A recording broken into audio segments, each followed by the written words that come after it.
আসসালামু আলাইকুম রহমতুল্লাহ। যারা ইনকিউবেটর ব্যবহার করেন তাদের উদ্দেশ্যে একটা কথা বলবো, যেহেতু গরম সময় পার হতে চলেছে। গরমের সময় কিন্তু ইনকিউবেটরের ভিতরে যে হিউমিডিটি তৈরি করার জন্য যে ফগ প্রয়োজন হয়, এটা কিন্তু এতদিন প্রয়োজন হয় নাই, বরঞ্চ হিউমিডিটিটা বিশেষ করে বেশি হয়ে গেছে। যতটুকু প্রয়োজন তার চেয়েও অনেক ওভার হয়ে গেছে, যার জন্য হিউমিডিফায়ারের কোনো প্রয়োজন দরকার হয় নাই, গরমের সময় দরকার হয়ও না। কিন্তু কিন্তু এত শীত চলে আসতেছে, হিউমিডিটির পর্যাপ্ত প্রয়োজন হবে, দরকার হবে। এই জন্য আপনারা প্রস্তুতি নেবেন। এতদিন আপনারা ভিতরে পানি রাখেন নাই, হিউমিডিফায়ারের ফগ রাখেন নাই, কিন্তু এখন থেকে শেষ রাতের দিকে কিন্তু অনেক সময় শীত চলে আসতেছে। এই তো অল্প সময়ের মধ্যে ঠান্ডা চলে আসবে। যত ঠান্ডা চলে আসবে হিউমিডিটিটা তত প্রয়োজন ইনকিউবেটরের ডিমের জন্য প্রয়োজন হবে। বিধায় আমি আপনাদেরকে এজন্য, যারা নতুন তারা তো অনেক সময় বুঝবে না, তারা যেহেতু হিউমিডিফায়ারটা দেয় নাই, তারা হিউমিডিফায়ার ফগের ছাড়াই তাদের ইনকিউবেটর চলেছে, ওখান থেকে বাচ্চা বের হয়ে গেছে।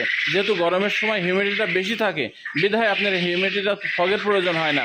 এতদিন এইভাবে ভেবে আপনারা নতুন যারা ইনকিউবেটর নতুনভাবে নিয়েছেন তারা এইভাবে করে আসছেন, কিন্তু শীত চলে আসতেছে, এখন প্রয়োজন মানে গুরুত্বপূর্ণ প্রয়োজন। এমনও আপনি হিউমিডিফায়ারেও অনেক সময় কভার করতে পারে না, একটা থেকে দুইটাও দিতে হয়। অনেক সময় হিউমিডিটিটা বাড়ানোর জন্য অন্য পদক্ষেপ নিতে হয়। বিধায় এখন থেকে আপনারা প্রস্তুতি নেন, হিউমিডিফায়ারটা এবং ফগটা আপনারা কিনে রাখেন।